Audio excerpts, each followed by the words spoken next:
Hardline TV heute aus dem Backstage-Bereich des Musik Frieden von der Siege of Profane Tour mit Incantation und Defeated Sanity. Von beiden seht ihr nachher auch etwas bewegte Bilder. Aber erstmal wollen wir uns ein bisschen erzählen lassen von John von Incantation, über Incantation, über seine Band und was sonst noch so alles geht. John, the Siege of Profane Tour, 20 dates in 10 countries. How's that going so far? It's been going really good. There's been a lot of really killer shows.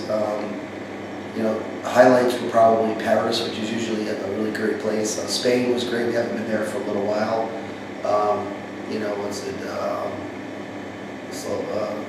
Slovakia was good. Czech Republic was really good. Played that Brain Crusher in Hellfest in it was Germany. That was really good. So we had a lot of really good shows.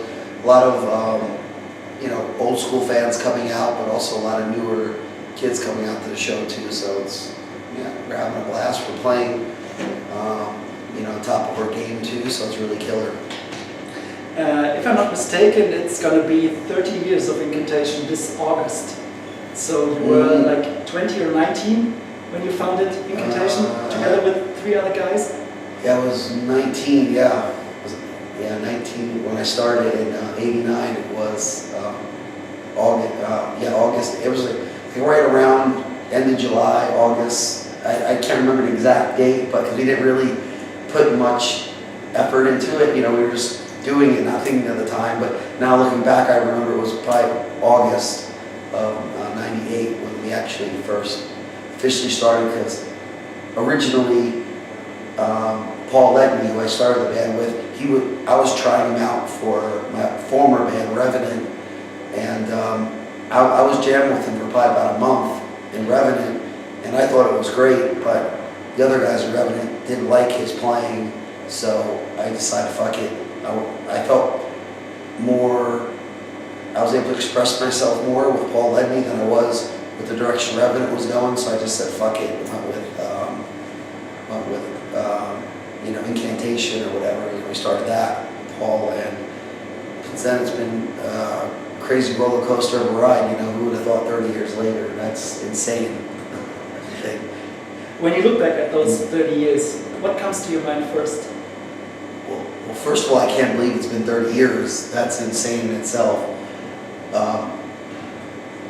When we first started, we really thought that the band would, at the max, would have a 5-year longevity period, so we never even imagined 30 years. But, I look back and it's been an amazing ride. I mean, we jammed with amazing musicians throughout our career. We put out some very important albums in the death metal history.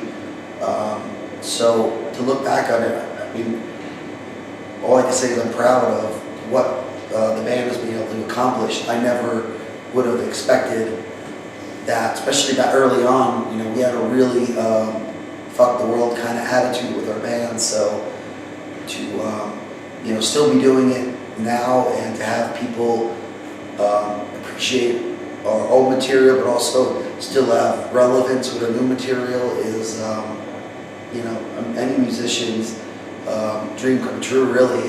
Because there's so many great musicians out there that don't get any opportunities like we did. We've pretty much toured most of the world. We have fans almost everywhere we go. So what is there not to be, proud and feeling accomplished about? It's great.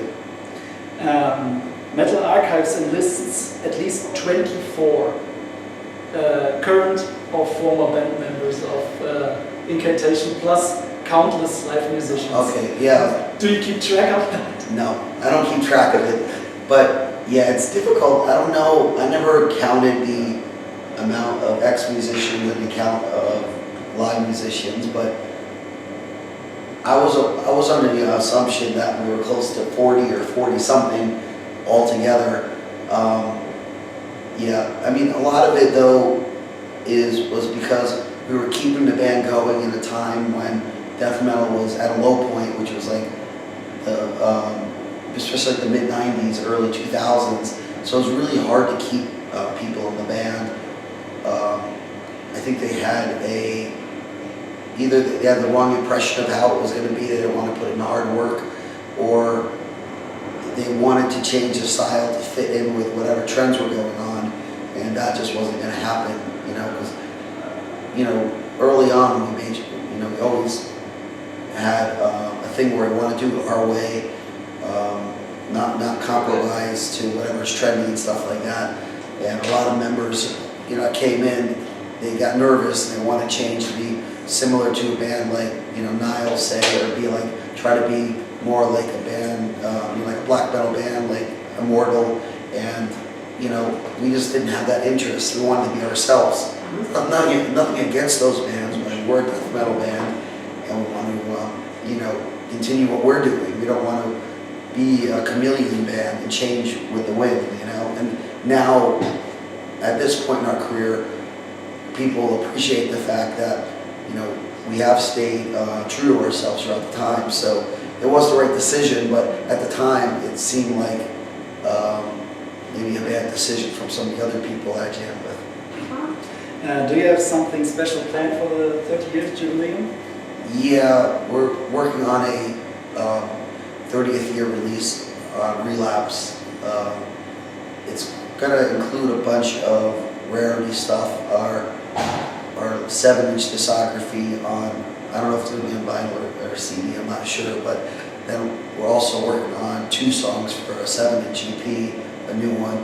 So we're going to definitely have, release and stuff, and we're also planning on doing not as extensive a tour we did for the Profane Nexus album, but we're going to do at least a US run and a European run of more, stuff we haven't played for a while. Maybe try to do more older, deep tracks in our set.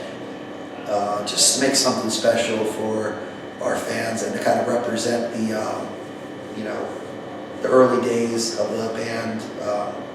Because that's really what 30 years. It's basically celebrating that we started this thing 30 years ago, and for some reason people still like it, Speaking of Relapse Records, you released 11 albums to date? 10 or Something 11? like that. 10 or 11? Just like I don't count the albums. You released your stuff until 2001, you released it on Relapse Records. Then you changed for one album to Candlelight Records? It was Candlelight in Europe. We actually were signed to Necropolis in the US. They licensed it to Candlelight. And now it's listenable since. Then listenable. We had listenable until 15 or 16, I can't remember. Then we switched back to Relapse. We're on Relapse now again. So rumor has it that you weren't on best terms with Relapse for quite a few years. Yeah. Is that correct? That's fair to say. Early on, we were really close with them as a record company and band. We were both really novices at doing both. But then as the years went on, there just was a lot of turmoil between both of the relationship between the band and label. I think a lot of it had to do with both the band and the label trying to navigate through the business aspect of things and not really having lots of experience. And then what kind of broke the camel's back was back when we did the Infernal Storm album, and we had the feeling that they were putting it out more to have street credit with still releasing our stuff instead of doing it for the passion of wanting to release our albums. And it was a problem for us because they didn't know, they weren't promoting it properly. They were promoting it with, to people that really like the more current styles of metal. Like at that time, Dillinger Escape Plan was really popular. Bands like Mastodon and stuff like that were coming out, and they were kind of lumping us in with those bands. And we were getting press from people that there was no way for them to even objectively, say if our album's good or bad, because they're not even death metal fans. We don't care if people like it or not, but we did want death metal magazines and fanzines and magazines and webzines. We wanted those people who are at least into death metal to hear it, not people that are into, you know, whatever that other kind of music is, that technical stuff or whatever, you know. So it was, we just got frustrated with them, and you know, split. And it was a great thing at the time to do for both of us. Yeah, it was a great thing to do. In a few days, Relapse are going to be releasing the Upon the Throne of Apocalypse album on vinyl. Yeah. How did it come to that? Because you released another mix of that as your second album, Mortal Throne of Nazarene. How did it come to you releasing the same songs with two mixes? Yeah, it's a consequence of the time. It was there was a lot of turmoil in the band at the time, and the Mortal Throne Nazarene is the official version of the record. That, but we had a lot of studio problems at the time, and we were going over budget, and it just was a situation. It was just, the best way to put it was just a bad situation all around, and we had to move the recording from one studio to another to mix it because we were so unhappy with what we were getting out of the recording studio. But the studio where we went to mix it at, by that time, our budget was so low because we wasted so much money in the other studio that they basically mixed it for us more as a favor because they weren't really getting paid what they're supposed to. Relapse kind of pulled the plug on how much they were going to give us to mix it. So the album never got mixed 100% properly. We had to kind of deal with what we were able to afford at the time. Even though we spent a lot of money on it, the actual mixing aspect of it was like, I don't know, 1/5 of our whole budget. You know, not 1/5, 5% of our whole budget. So it was like ridiculous. We spent this huge amount of money recording it, and then we a little bit of money mixing it. So it was just a disaster.